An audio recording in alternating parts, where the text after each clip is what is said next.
বৃষ্টির মধ্যে গরম ভাত আর চিকেন, এমনও বর্ষ দিনে ভাত খাও মাংস দিয়ে, সত্যি জমে যাবে ব্যাপারটা। তো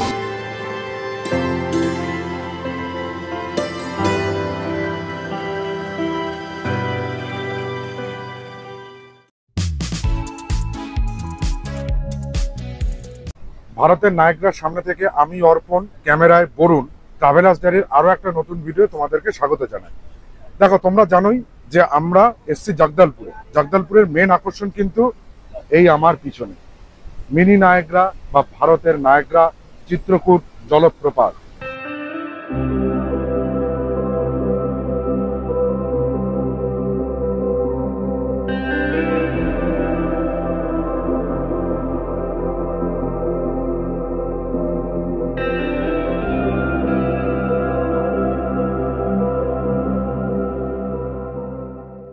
আসার সময় ব্রিজ থেকে দেখিয়েছিলাম ইন্দ্রাবতী নদীর শান্ত লক্ষ্মী একটা সুশ্রী তার রূপ, আর এখন দেখো তার রণচন্দ্রী বিভৎস রূপের এই সৌন্দর্যটাকে উপভোগ করতেই কিন্তু হাজার হাজার ভারতীয় তথা বিদেশিরা ছুটে আসে এই চিত্রকূটের পাদদেশে।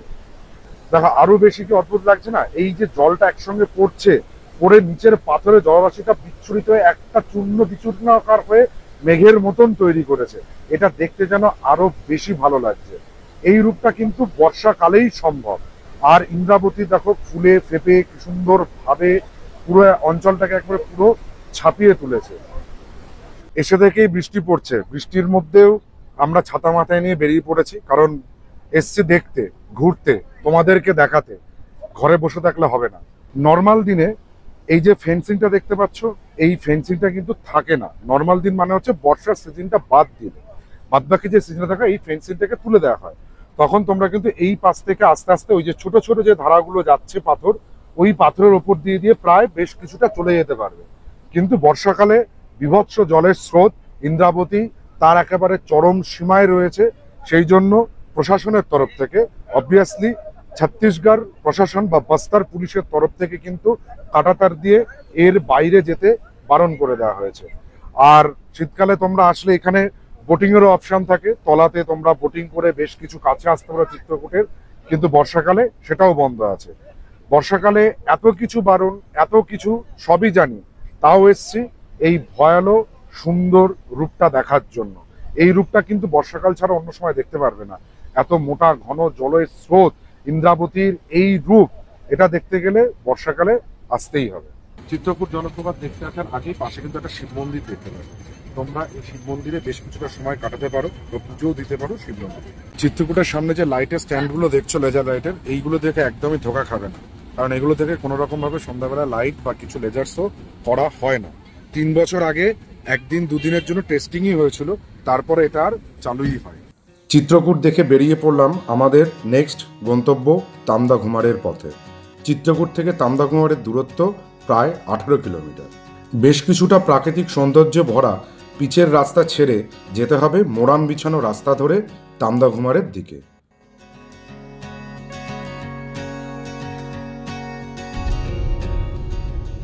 দেখতে পাচ্ছ, তামদাঘুমারে আসার পরে কিন্তু বিশাল বড় একটা পার্কিং লট আছে। পার্কিং লটে গাড়ি পার্ক করে আসার পরে এখানে এই রাস্তা ধরে, পাথরের রাস্তা ধরে তোমাদেরকে যেতে হবে তামদাঘুমারকে দেখার জন্য। লোকালদের মধ্যে এটা কিন্তু একটা বেশ জনপ্রিয় পিকনিক স্পটেও পরিণত হয়েছে। অনেকেই এখানটাতে পিকনিক করে একটা বেলা সুন্দরভাবে কাটিয়ে দিতে পারে। আমরা এখন চলে এসেছি তামদাঘুমার ওয়াটারফলসে। ঘুমার শব্দের অর্থ আঞ্চলিক ভাষায় ঝর্ণা, অতএব তামদা ঝর্ণাতে আমরা রয়েছি। এটাও ইন্দ্রাবতী নদী তার গতিপথে 100 ফুট উপর থেকে নিচে আছড়ে পড়েই তৈরি করেছে এই তামদাঘুমারের। অভূতপূর্ব এই জায়গা, খুব সুন্দর।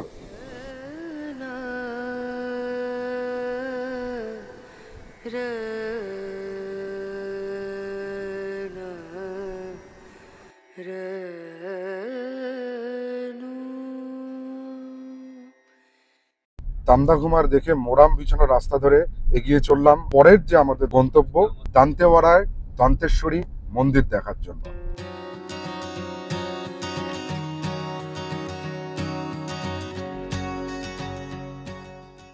তামদাঘুমার দেখে চলে এসেছি মা দন্তেশ্বরী শক্তিপীঠ বা দন্তেশ্বরী কালী মন্দিরে। ভারতবর্ষের যে 52টা শক্তিপীঠ আছে তার মধ্যে অন্যতম শক্তিপীঠ হচ্ছে এই দান্তেশ্বরী কালী মন্দির বা দান্তেশ্বরী দেবী। কথিত আছে যে সতীর দাঁত এই জায়গায় নাকি পড়েছিল, সেই থেকে এই মন্দিরের নাম হয়েছে দন্তেশ্বরী আর জায়গার নাম হয়েছে দান্তেওয়াড়া। এই মন্দিরটি 1400 শতকে তৈরি করেছিলেন তৎকালীন রাজা আন্নাদেব। মন্দিরে ঢোকার বাঁ দিকে প্রচুর পূজা সামগ্রীর স্টল তোমরা পাবে। এখান থেকে জিনিসপত্র কিনে মানে পূজা সামগ্রী কিনে তোমরা চাইলে মন্দিরের ভেতরে পুজো দিতে পারো। ভেতরে দরজা দিয়ে ঢুকেই কিন্তু চোখে পড়বে এই দন্তেশ্বরী মায়ের মন্দির। দেখো এখানে লেখাই রয়েছে শ্রী শ্রী 1008 মা দন্তেশ্বরী মাইজি মন্দির। এই গরুর দণ্ডের মান্যতা আছে, যদি পিছন দিক থেকে মানে যে লোকটি যেভাবে দাঁড়িয়ে আছে এইভাবে যদি দণ্ডটিকে জড়িয়ে কেউ ধরতে পারে তার ইহজনমের পাপ খণ্ডন হবে। পুজো দিইনি, তবে মন্দিরের পিছন দিকে যে কোনো ভক্তরা যারা আসছো তাদের জন্য কিন্তু মন্দির কর্তৃপক্ষই নারকেল প্রসাদ হিসেবে দিয়ে দিচ্ছে। আমরাও নিয়ে নিলাম বাড়ির জন্য, যাক এটাই প্রসাদ হিসেবে আমরা গ্রহণ করলাম। হ্যাঁ, এই মন্দির সম্পর্কে যদি আরো কিছু বলা হয় তাহলে তৎকালীন বস্তার রাজাদের কুলদেবী ছিলেন কিন্তু এই মা দন্তেশ্বরী। আর প্রতি বছর দশেরাতে এখনো এখানকার লোকাল যে আদিবাসীরা আছেন তারা কিন্তু এসে মন্দিরে আসে, পূজা অর্চনা করে। তারপরে মার মূর্তিটি মানে যে মূর্তিটা আমরা ভেতরে দেখে আসলাম সেই মূর্তিটিকে নিয়ে তারা প্রসেশন বার করে পুরো এই শহরটাকে পরিক্রমা করে আবার মন্দিরের ভেতরে ঢুকে পূজা অর্চনা করে সারা বছরের জন্য। সেটা যদি তোমরা দেখতে চাও তাহলে দশেরার সময় আসলে মা দন্তেশ্বরীকে কিন্তু নগর পরিক্রমা করতে তোমরা দেখতে পারবে। মন্দিরের ভেতরে জানোই ভিডিওগ্রাফি ছবি কিছু অ্যালাউ নেই, সেই জন্য আমি বা আমরা তোমাদের বা আপনাদের জন্য দর্শন করে এসেছি এবং সকলের মঙ্গল কামনা করে আসলাম। মন্দির থেকে বেরোনোর গেটে বাঁ হাতেই দেখো লেখা রয়েছে খিচুড়ি ভোগ নিঃশুল্ক। এইখান থেকেই কিন্তু তোমরা এই খিচুড়ি প্রসাদ পেয়ে যাবে। আমরাও নিয়ে নিলাম খিচুড়ি প্রসাদ। দান্তেওয়াড়াতে দান্তেশ্বরী মাতার মন্দির দর্শন করার পর আমরা এগিয়ে চললাম আমাদের পরবর্তী ডেস্টিনেশন তিরাথগড় ওয়াটারফলের উদ্দেশ্যে। এই মন্দির থেকে তিরাথগড় ওয়াটারফলের দূরত্ব প্রায় 70 কিলোমিটার। আমরা এখন তিরাথগড় ওয়াটারফলস দেখতে যাব। এটা কিন্তু কাঙ্গেরভারি ন্যাশনাল পার্কের মধ্যেই পড়ে এবং এই জায়গাতেই দেখো তোমাদেরকে এরকম একটা টিকিট কাটতে হবে। এটা হচ্ছে পার হেড 50 টাকা করে টিকিটটা দিতে হয়। আমরা 3 জন আছি, সেই জন্য আমাদের 150 টাকা পড়েছে। টিকিটটা তোমাদেরকে সংগ্রহ করতে হবে। এই যে আমার বাঁদিকে যে গেটটা আছে এই গেটটার থেকে একটু এগিয়ে গেলে একটা চেকপোস্ট পড়বে, ওই চেকপোস্টের পাশে টিকিট কাউন্টার থেকে টিকিটটাকে কাটতে হবে। টিকিট কাটার পর কিছুটা হেঁটে এসে মানে টিকিট কাউন্টার থেকে নট মোর দ্যান 100 মিটার্স হেঁটে এসে এই জায়গাতে সামনে টিকিট এন্ট্রি করিয়ে আমরা ঢুকে যাব ভেতরে। 1 2 3 হ্যাঁ না কুছ নেই। সকাল থেকে কিন্তু ওয়েদারের ডিপ্রেশন চলছিলই, মেঘ ছিল, বৃষ্টি হয়নি, বাট তিরাথগড়ের কাছে এসে কিন্তু আমরা বৃষ্টি পেলাম। এই জন্য দেখো বৃষ্টি হওয়াতে ছাতা নিয়েই আমরা তিরাথগড়কে দেখতে চলে আসলাম। হ্যাঁ, অবভিয়াসলি বর্ষাকালটা চুজ করার কারণে একটাই বলেছি যে ঝর্ণার জলগুলো আরও বেশি ভালোভাবে দেখতে পাওয়া যায়। বৃষ্টির মধ্যে ঝর্ণা উপভোগ করতে বেশ ভালোই জায়গাটা। অনেকগুলোই সিঁড়ি আছে, বয়স্কদের ক্ষেত্রে একটু প্রবলেম হতে পারে, তবে এখানে সিঁড়ির কাছে কিছু জায়গায় রেস্ট হাউস বা রেন্ট সেন্টার করা আছে, সেখানে তোমরা রেস্ট নিয়ে বা যারা বয়স্ক যারা আসছেন তারা রেস্ট নিয়ে আস্তে আস্তে নামতে পারেন। একদম সামনেই কিন্তু তোমরা যা দেখতে পাচ্ছ সেটা হচ্ছে majestic Tirathgarh waterfall. Wow lovely, water cascade like structure, একেবারে স্টেপ বাই স্টেপ এখানে কিন্তু জলের ধারাটা নেমে পড়ছে। তোমরা চাইলে বা আপনারা চাইলে এখানে স্নানও করতে পারেন, সেভাবে প্রিপেয়ার হয়ে আসবেন।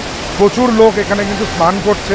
আর এক কথায় বলতে গেলে মানে কিছু বলার ভাষা অন্তত আমি খুঁজে পাচ্ছি না, মানে এত সুন্দর লাগছে দেখতে এই তিরাথগড় ওয়াটারফলসকে। আমরা যেদিকটা দিয়ে আসলাম এই তিরাথগড় ওয়াটারফলসে কিন্তু দুটো ব্রিজ আছে মধ্যখান থেকে ছোট ছোট। এই ব্রিজগুলোকে টপকে ঝর্ণাটা মানে যে নদীর যেখান থেকে ঝর্ণাটা পড়ছে তার এপাশেও চলে আসা যায়। এপাশের পাহাড়ের ওপরে কিন্তু এই একটা মন্দির রয়েছে, প্রাচীন মন্দির। এই মন্দিরটা আসলে তোমরা দর্শন করতে পারো। লিটারালি তিরাথগড়ের এই জায়গায় এসে বৃষ্টি, তার মধ্যে এত হাওয়া আর ঝর্ণার জল, বৃষ্টিতে না ভিজলেও এই তিরাথগড়ের জলে ভিজে কিন্তু খুব ভালো লাগছে আমাদের।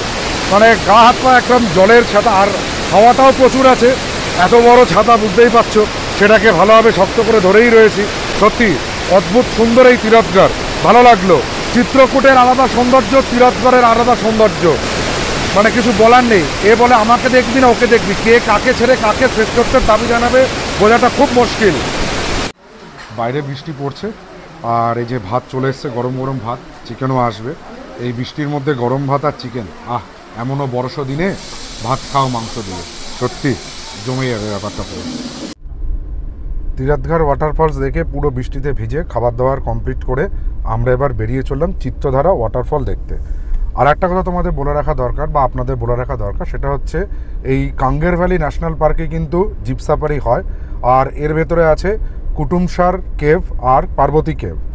এইগুলো দেখার মতনই জায়গা, বাট বর্ষাকাল আর due to breeding season of animal Kanger valley national পার্কের জিপ সাফারি আর কেভ দুটো বন্ধ রয়েছে। এই কাঙ্গের ভ্যালি ন্যাশনাল পার্কের জিপ সাফারি, কুটুমসার কেভ আর পার্বতী কেভ যদি তোমরা বা আপনারা করতে চাও বা করতে চান, তাহলে হাতে অতিরিক্ত আর একটা দিন রাখতে হবে। আর একটা দিন রাখলে সমস্ত কিছু কিন্তু ভালো হয়, মানে এন্টায়ার যে সার্কিটগুলো আছে সেই সমস্ত সার্কিটগুলো কমপ্লিট হয়ে যাবে। আমার ডান দিকে সোজাদারে দেখতে পাচ্ছ, সেটা হচ্ছে কাঙ্গের ভ্যালি ন্যাশনাল পার্কের এন্ট্রি পয়েন্ট। এখান থেকে কিন্তু jeep safari, Kutumsar cave, Parvati cave যেতে হয়, বাট ওই যে বললাম rainy season and breeding season এটা বন্ধ রয়েছে, তাই আমরা আর কাঙ্গের ভ্যালি ন্যাশনাল পার্কে ঘুরলাম না, না ঘুরে চললাম টান টান চিত্রধার ওয়াটারফলসের দিকে। মাথায় ছাতা নিয়ে দাঁড়িয়ে আছি চিত্রধারার ওপরে। হ্যাঁ, এই আমার চারপাশে যেগুলো দেখতে পাচ্ছ, যেগুলো বয়ে আসছে জল, এটাই হচ্ছে চিত্রধারা ওয়াটারফল। আমার পিছন থেকে যেমন জলের ধারা বয়ে আসছে, সেরকম দেখো আমার ডান দিকেও দুটো জায়গা থেকে কিন্তু মেজরলি জলের ধারা বয়ে চলেছে। খালি ডান দিক বা পেছন নয়, বাঁ দিকেও দেখো জলের ধারা বয়ে চলেছে। বিপুল সংখ্যক জলরাশি কিন্তু এই জায়গাটায় পড়ছে। এইটাই হচ্ছে চিত্রধারা ওয়াটারফল। আর এখানে চাইলে গামছা টামছা নিয়ে চলে আসতে পারো তোমরা যখন আসবে, বা কারুর যদি শখ থাকে এখানটাতে বসতেই পারো, একটু অবগাহন হতে পারে, বা জলকেলিও করতে পারো তোমরা, কোনো অসুবিধা নেই, কোনো প্রবলেম নেই। বাট তবে সেক্ষেত্রে নিজেদেরকে সেই রকমভাবে প্রিপেয়ার্ড হয়ে আসতে হবে। জগদলপুরে ঘুরতে আসলে চিত্রকূট, তীরথগড় জলপ্রপাত, টামডাঘুমার জলপ্রপাত, আর তারপরে হচ্ছে এই চিত্রধারা, এত জলপ্রপাত তোমরা দেখবে। এই জন্য হয়তো জগদলপুরকে ল্যান্ড অফ ওয়াটারফলও বলা হয়। ঘরে ফেরার আগে আর একবার দু চোখ ভরে দেখে নিলাম চিত্রকূটকে, আর 6 ইঞ্চি বা 8 ইঞ্চি স্ক্রিনে বন্দি করলাম তোমাদের জন্য। ইচ্ছা থাকলো এরপরে কোনো একবার হয় প্রাক বর্ষায় অথবা শীতে আসবো, যাতে কুটুমসার আর কাঙ্গের ভ্যালি ন্যাশনাল পার্কটাও দেখতে পারি। ইন্দ্রাবতী আর চিত্রকূটকে কাছ থেকে দেখার আশায় এই নেচার ট্রেলের রাস্তা দিয়ে বেশ কিছুটা নিচে নেমেছিলাম রিভার বেড পর্যন্ত, বাট জল অত্যাধিক থাকায় ভালো করে আর অতটা কাছাকাছি পৌঁছানো গেল না চিত্রকূটের। বোটিং করতে গেলে এই সিঁড়ি দিয়ে তোমাদের রিভার বেড পর্যন্ত যেতে হবে। এটা কিন্তু হচ্ছে নেচার ট্রেল, যেটা চিত্রকূটের যে দামদামি রিসর্ট সেখান থেকেও হেঁটে আসতে পারো, অথবা সামনে যেখানে চিত্রকূটের ভিউ পয়েন্ট আছে সেই জায়গা থেকেও নেচার ট্রেল স্টার্ট হচ্ছে, সেখান থেকেও তোমরা নামতে পারো। তবে এটা অনেকগুলো সিঁড়ি নামতে হবে, মানে ওই বললাম নামতে গেলে কোনো অসুবিধা নেই, উঠতে গেলে হাঁপুনি হবে, নামার সময় কাঁপুনি না হলেও ওঠার সময় হাঁপুনিটা হবে। এই হলো আমাদের জগদলপুর ভ্রমণের ইতিবৃত্ত। হ্যাঁ, এছাড়াও তোমরা বা আপনারা যখন আসবেন তখন জগদলপুর স্টেশনের কাছে, মানে মেন টাউনের কাছে বালাজি টেম্পেলও দেখতে পারেন। বালাজি টেম্পেল দেখা যায়, বস্তার দুর্গ আছে, সেই বস্তার দুর্গ বা প্যালেস। এছাড়া গণেশ মূর্তি একটা আছে, গণেশ মন্দির, সেখানে গণপতি বাপ্পার দর্শনও করে নিতে পারেন আপনারা। তো এই ভিডিওই এই পর্যন্ত। যদি ভিডিওটি ভালো লাগে তাহলে আমাদের চ্যানেল ট্রাভেলার্স ডায়েরিকে সাবস্ক্রাইব করো, পাশে থাকা বেল আইকনটিকে প্রেস করো, সবার আগে নোটিফিকেশান পাওয়ার জন্য লাইক করো, শেয়ার করো, কমেন্ট করো। টাটা।